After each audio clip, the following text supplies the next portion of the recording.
कर देखिए, इंसानियत को शर्मसार कर देने वाली ये खबर है।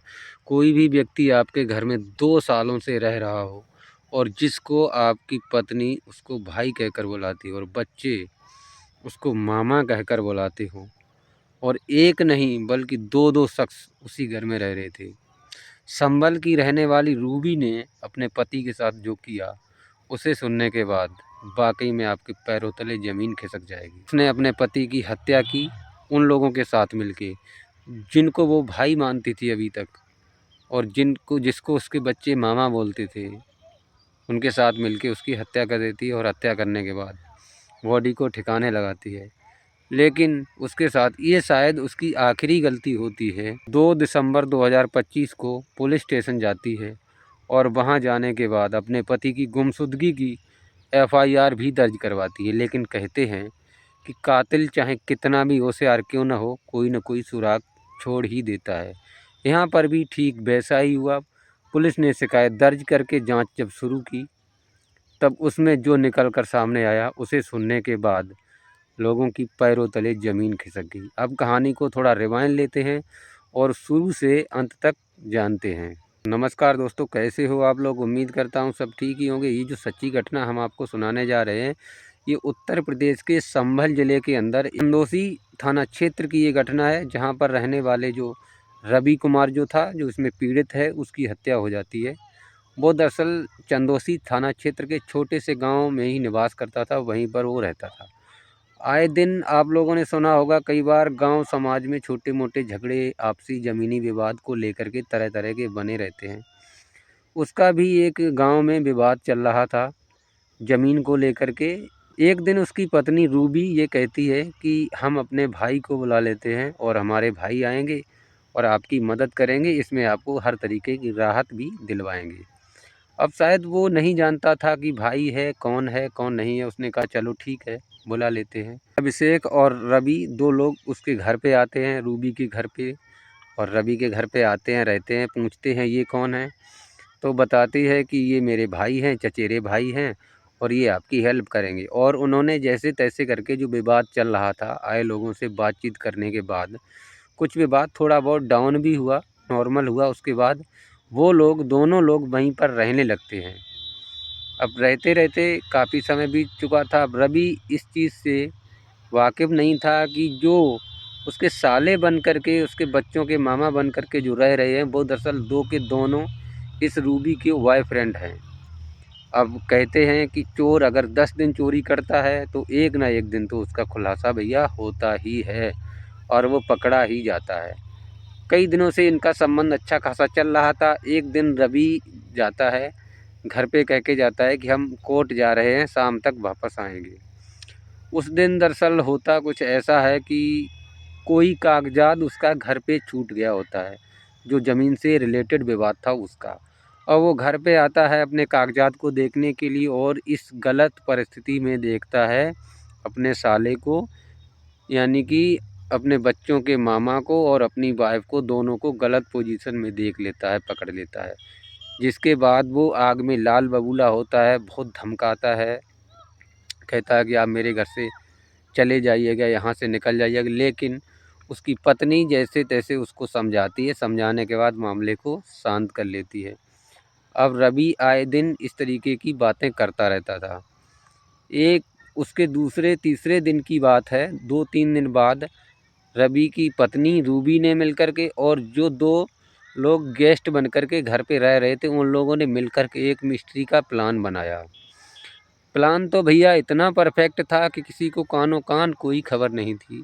उसमें प्लान ये था कि उसने अपने पति की हत्या करती है और हत्या करने के बाद जो दोनों बॉयफ्रेंड थे उनके साथ मिल कर के कम से कम उनके 20 से 50 टुकड़े किए जाते हैं, और हर टुकड़ों को अलग अलग बैग में पैक करके किसी को 10 किलोमीटर दूर फेंक दिया तो किसी को 5 किलोमीटर दूर फेंक दिया। इस तरीके से पत्ती के टुकड़ों को जगह जगह पर फेंक दिया।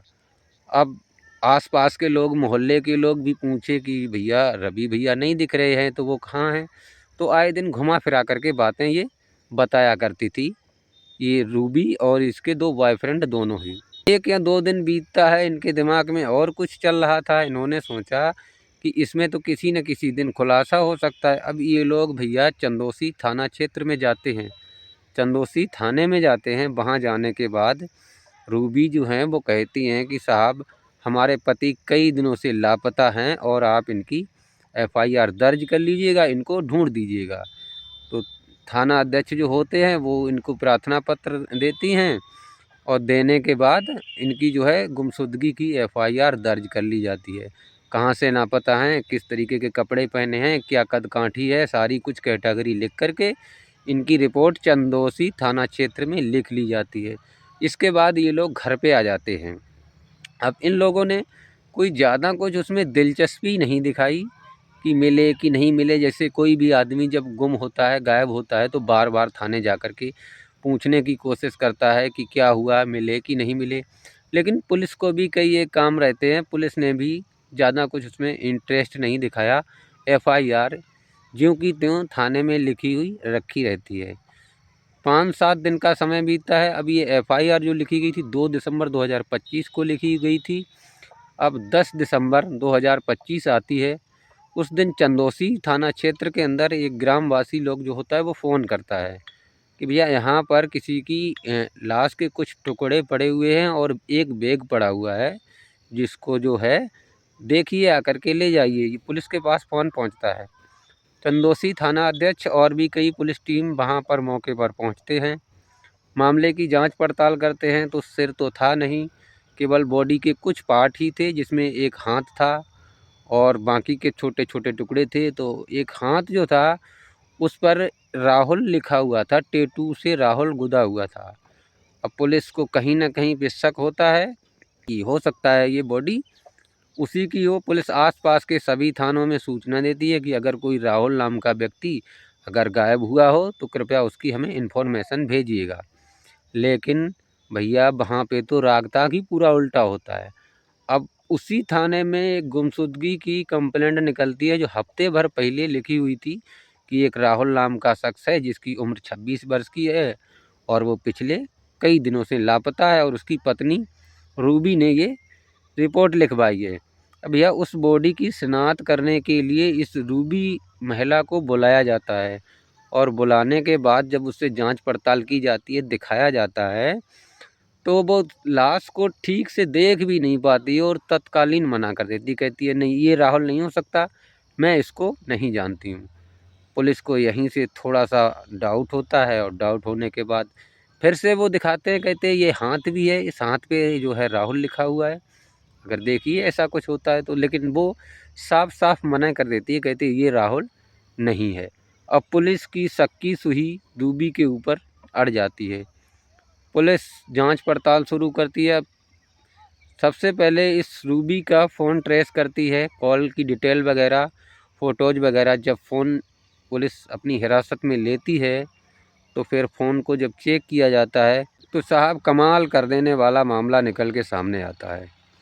जो बनियान जो मिली थी आप देख सकते हो स्क्रीन पे, कुछ इस कलर की बनियान जो पहने हुए था, ठीक वही बनियान पहने हुए एक फ़ोटो मिलता है इस रूबी के मोबाइल में, जो कि रूबी के साथ का खिंचा हुआ था।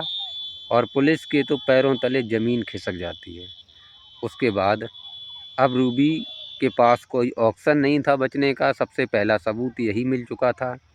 और रहे दो प्रेमी, वो भी हर बार इनके साथ ही जाते थे, जब भी पुलिस स्टेशन बुलाया जाता था तो साथ में ही चलते थे, क्योंकि इनकी एक सोच थी कि जो हम करते हैं वो शायद भगवान भी नहीं जानता है, क्योंकि इस तरीके की कुछ इनकी भावनाएं थीं।